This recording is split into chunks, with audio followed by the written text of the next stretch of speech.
कुमारटुली। नाम सुनते ही विरासत, कला और जीवन की याद आती है। यह वह स्थान है जहां मिट्टी और पानी के साधारण तत्व कारीगरों के हाथों में आकार पाते हैं और भक्ति का प्रतीक बन जाते हैं। यहाँ की हर गली, हर मोड़ एक कहानी कहता है।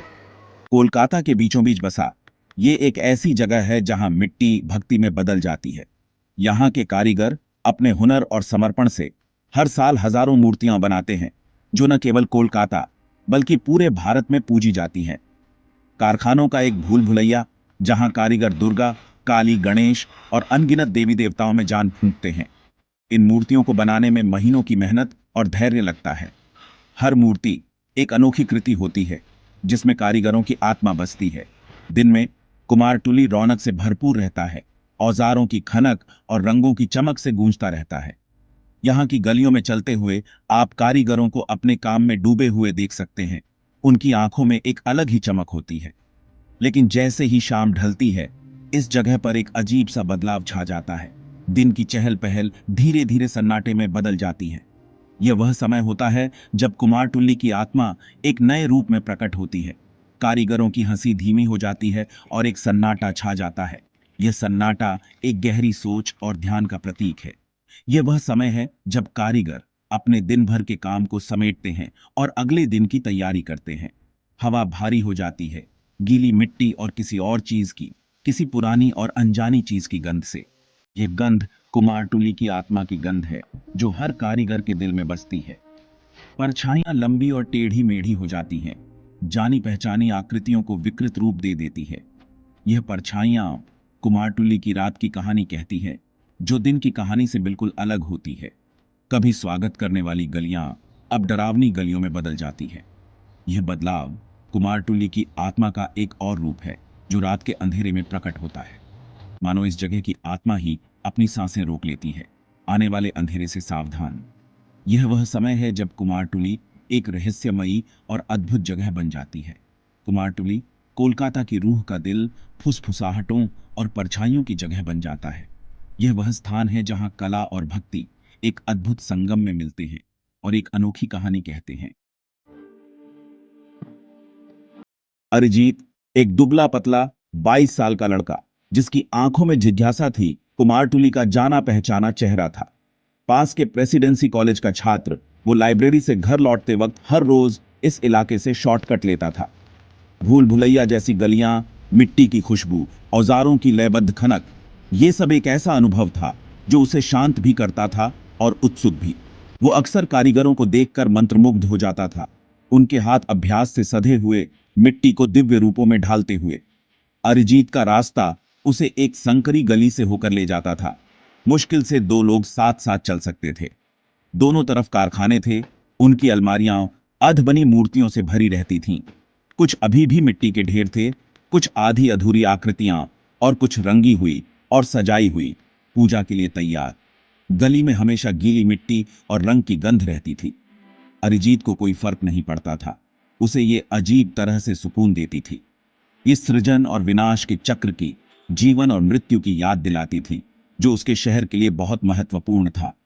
अरिजीत के लिए यह रास्ता सिर्फ एक शॉर्टकट नहीं था, बल्कि एक यात्रा थी जो उसे हर दिन कुछ नया सिखाती थी। हर दिन जब वो इस गली से गुजरता, उसे लगता जैसे वो किसी पुराने समय में प्रवेश कर रहा हो, जहां हर चीज का एक अलग ही महत्व था। कारीगरों की मेहनत और उनकी कला उसे प्रेरित करती थी।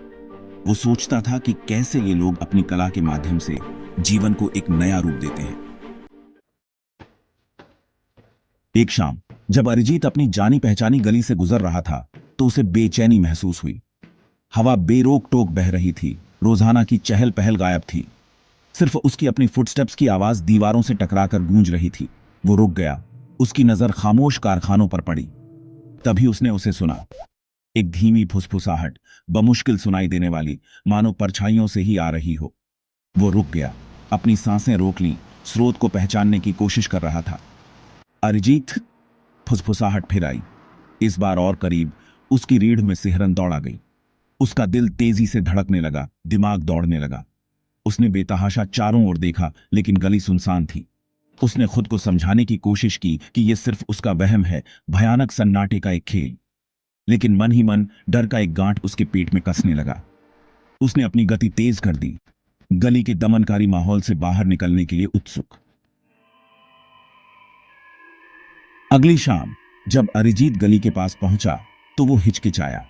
उसकी आंखों में एक अजीब सी बेचैनी थी, जैसे कुछ अनहोनी का आभास हो रहा हो। गली के अंधेरे में छिपी रहस्यमयी परछाइयां उसे और भी डरा रही थी। पिछली रात की घटना अभी भी उसके दिमाग में ताजा थी। वो रात जब उसने पहली बार उस औरत को देखा था, उसकी आंखों में एक अजीब सी चमक थी, जैसे वो कुछ कहना चाहती, लेकिन उसके होंठ सिले हुए थे और उसकी आंखों में एक गहरी उदासी थी। उसने दूसरा रास्ता लेने के बारे में सोचा, लेकिन अपने सफर में 10 मिनट और जोड़ने के विचार ने उसे रोक दिया। वो जानता था कि अगर उसने दूसरा रास्ता लिया तो उसे देर हो जाएगी और उसके घर वाले चिंता करने लगेंगे। खुद को हिम्मत देते हुए वो गली में दाखिल हुआ। उसकी हर कदम के साथ उसका दिल तेजी से धड़कने लगा। गली के अंधेरे में उसे हर परछाई एक भूतिया आकृति की तरह लग रही थी। उसने मुश्किल से कुछ कदम ही बढ़ाए होंगे कि उसने उसे देख लिया। उसकी आंखें चौंधिया गईं और उसके पैर वहीं जम गए। गली के आखिरी छोर पर परछाइयों से आंशिक रूप से ढकी हुई एक औरत खड़ी थी। उसकी आकृति धुंधली थी, लेकिन उसकी उपस्थिति बहुत ही स्पष्ट थी। उसने सफेद साड़ी पहनी हुई थी। उसके लंबे काले बाल उसकी पीठ पर बिखरे हुए थे। उसकी साड़ी की सफेदी अंधेरे में चमक रही थी, जैसे कोई भूतिया रोशनी हो। वो बेजान खड़ी थी। उसकी पीठ उसकी तरफ थी। उसका सिर थोड़ा झुका हुआ था, जैसे वो कुछ सुन रही हो। उसकी स्थिरता और शांति ने अरिजीत को और भी बेचैन कर दिया। अरिजीत की सांस अटक गई। उसकी आंखें उस औरत पर जमी हुई थीं और उसका दिल तेजी से धड़क रहा था। उसे समझ नहीं आ रहा था कि वो क्या करे। उसने कुमारटुली में पहले कभी किसी को ऐसे कपड़े पहने नहीं देखा था। उसकी साड़ी और उसके बाल, सब कुछ बहुत ही असामान्य था। वो एक पल के लिए हिचकिचाया, समझ नहीं आ रहा था कि क्या करे। उसकी आंखें उस औरत पर जमी हुई थीं और उसके मन में कई सवाल उठ रहे थे।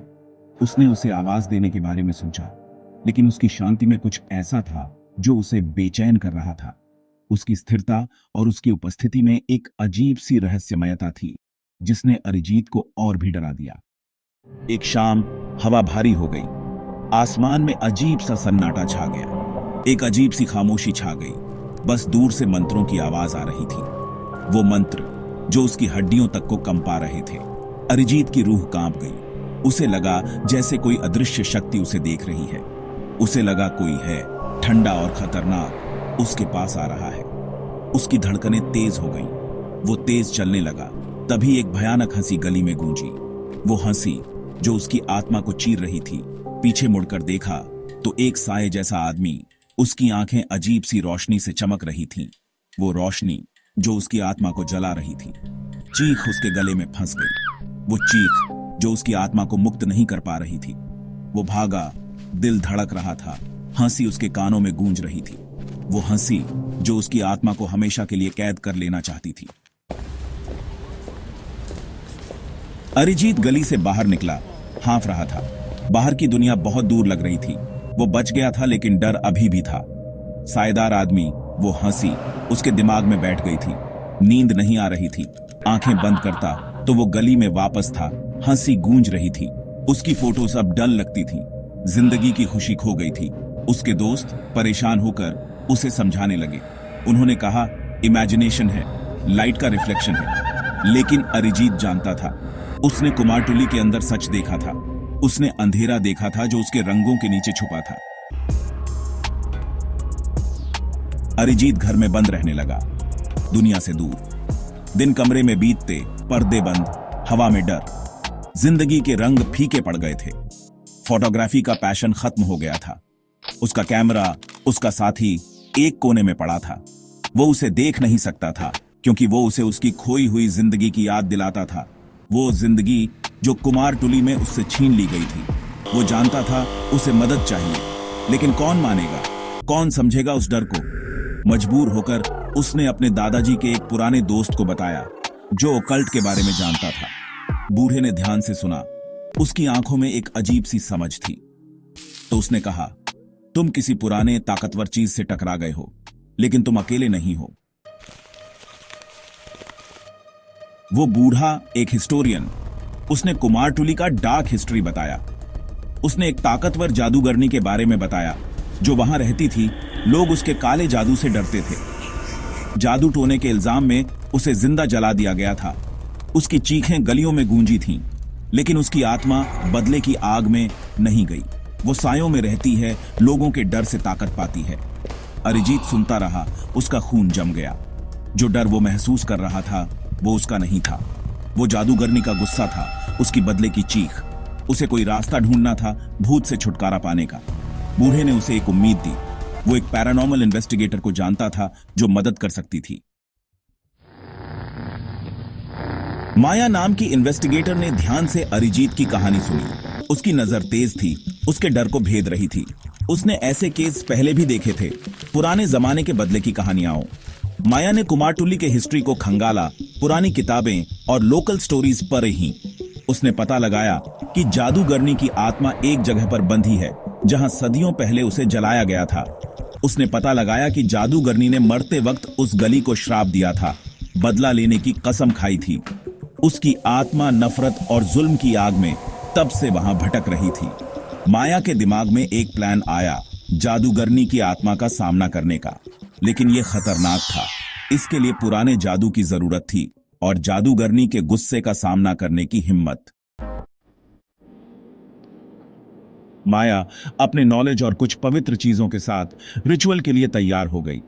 उसने पूर्णिमा की रात चुनी, जब चांदनी पूरी दुनिया पर फैली हो। हवा में एक्साइटमेंट था जब उसने नमक और जड़ी बूटियों से रिचुअल सर्कल बनाया। चंदन की खुशबू हवा में फैल गई, टेंशन के बीच शांति लाती हुई। अरिजीत देख रहा था, उसका दिल तेजी से धड़क रहा था। वो जानता था कि जादूगरनी के चंगुल से आजाद होने का यही एक मौका है। जब माया ने एक पुरानी भाषा में मंत्र पढ़ने शुरू किए, तो अरिजीत को उम्मीद की किरण दिखाई दी। ये उम्मीद बहुत छोटी थी, लेकिन रिचुअल पूरा देखने के लिए काफी थी। हवा भारी हो गई, जैसे किसी अदृश्य शक्ति ने उसे जकड़ लिया हो। हर सांस में एक अजीब सी ठंडक थी जो रूह तक को कंपा रही थी। टेम्परेचर गिर गया जैसे माया के मंत्र तेज हुए। मंत्रों की गूंज ने वातावरण को और भी रहस्यमय बना दिया। गली के साए हिलने डुलने लगे, जैसे किसी अदृश्य शक्ति ने उन्हें जीवन दे दिया हो। हर कोने में एक अनजाना डर छिपा हुआ था। कैंडल लाइट में डरावने शेप लेते हुए ठंडी हवा चली और हर लौ एक नई कहानी बयां कर रही थी, जलती लकड़ी और बुराई की फुसफुसाहट के साथ। फिर वो दिखाई दी। उसकी उपस्थिति ने माहौल को और भी भयानक बना दिया। जादूगरनी, उसका शरीर आग की तरह टिमटिमा रहा था, जैसे वो खुद एक जलती हुई लौ हो। उसकी आंखें पुरानी नफरत से जल रही थीं। उन आंखों में एक ऐसी गहराई थी जो किसी भी आत्मा को डरा सकती थी। उसकी आवाज एक भयानक खड़खड़ाहट, जैसे किसी प्राचीन श्राप की गूंज हो। गली में गूंजी, श्राप और धमकियां देती हुई। हर शब्द में एक अजीब सी शक्ति थी जो दिल को दहला रही थी। डर अरिजीत पर हावी होने लगा, लेकिन वो डटा रहा। उसे स्ट्रांग होना था, अपने डर का सामना करना था, अपने लिए और कुमारटुली की शांति के लिए। वो जानता था कि अगर वो हार गया तो सब कुछ खत्म हो जाएगा। उसने माया पर ध्यान केंद्रित किया, उसकी हर हरकत पर नजर रखी। उसकी आवाज अंधेरे में ताकत की किरण थी। जादूगरनी ने हमला किया, जैसे वो अरिजीत की आत्मा को चीर देना चाहती हो। उसका हाथ अरिजीत की तरफ बढ़ा, जैसे वो उसे जकड़ लेना चाहती हो, लेकिन सर्कल ने उसे रोक दिया। वो एक अदृश्य दीवार से टकरा गई। माया के मंत्र तेज हुए, जैसे वो एक नई शक्ति को बुला रहे हो। हवा में एनर्जी भर गई, हर कण में एक नई शक्ति का संचार हो रहा था। जादूगरनी बैरियर से टकराती रही, जैसे वो उसे तोड़ने की कोशिश कर रही हो। उसका गुस्सा साफ दिख रहा था। उसकी आंखों में एक अजीब सी चमक थी, लेकिन वो फंस गई थी। उसकी सारी कोशिशें बेकार हो रही थी और अरिजीत की जीत निश्चित लग रही थी। लड़ाई जारी रही, माया और बदले की भूखी आत्मा के बीच। तेज रोशनी चमकी, अरिजीत पीछे गिर गया। जब वो फिर से देख पाया तो जादूगरनी चली गई थी। हवा अजीब तरह से शांत थी। माया सर्कल के बीच में खड़ी थी। उसका चेहरा थका हुआ था, लेकिन आंखों में जीत की चमक थी। जादूगरनी का आतंक खत्म हो गया था। कुमारटुली पर शांति छा गई, जो सदियों से नहीं थी। हवा हल्की लग रही थी, साए कम डरावने। अधबने आइडल्स अब शांत नजर आ रहे थे। जैसे ही सूरज की पहली किरण छतों पर पड़ी, अरिजीत को लगा उसके कंधों से बोझ उतर गया है। डर, जो उसे इतने समय से सता रहा था, चला गया था। उसकी जगह राहत और ग्रेटिट्यूड ने ले ली थी। वो आजाद था। अरिजीत अपनी जिंदगी में लौट आया, लेकिन वह अब पहले जैसा नहीं था। उस रात के सुपरनैचुरल एक्सपीरियंस ने उसे हमेशा के लिए बदल दिया था। उसने फिर से अपना कैमरा उठाया, लेकिन इस बार उसकी नजरें और भी गहरी हो गई थीं। उसकी फोटोज अब एक नई डेप्थ के साथ थीं, जैसे कि हर तस्वीर में एक कहानी छुपी हो। कुमारटुली भी बदल गई थी। हवा हल्की थी और गलियां अब डरावनी नहीं थीं। वे अब एक नई रोशनी में नहाई हुई थीं, जैसे कि अतीत के सारे अंधेरे मिट गए हों। जादूगरनी की कहानी जिंदा रही, लेकिन एक वार्निंग के तौर पर, इस बात की याद दिलाने के लिए कि रंगों के नीचे अंधेरा छुपा हो सकता है। लेकिन अरिजीत के एक्सपीरियंस ने उसे दिखाया कि अंधेरे में भी उम्मीद होती है। अरिजीत के एक्सपीरियंस ने उसे दिखाया कि अंधेरे में भी उम्मीद होती है। उसने सीखा कि हर अंधेरे के बाद एक नई सुबह होती है। इसने उसे अपने डर का सामना करना और मदद मांगना सिखाया जब अंधेरा घेरने लगे। और इसलिए कुमारटुली में जिंदगी चलती रही। कारीगरों के औजारों की आवाज एक सुकून देने वाली सिम्फनी थी, क्रिएशन की ताकत का सबूत पुराने अंधेरे के बावजूद। कुमारटुली की गलियों में अब एक नई ऊर्जा थी। भूतिया गली को उसकी शांति मिल गई थी और अरिजीत को उसका रिडेम्पशन। उसने सीखा कि हर अंधेरे के बाद एक नई रोशनी होती है और हर डर के बाद एक नई उम्मीद।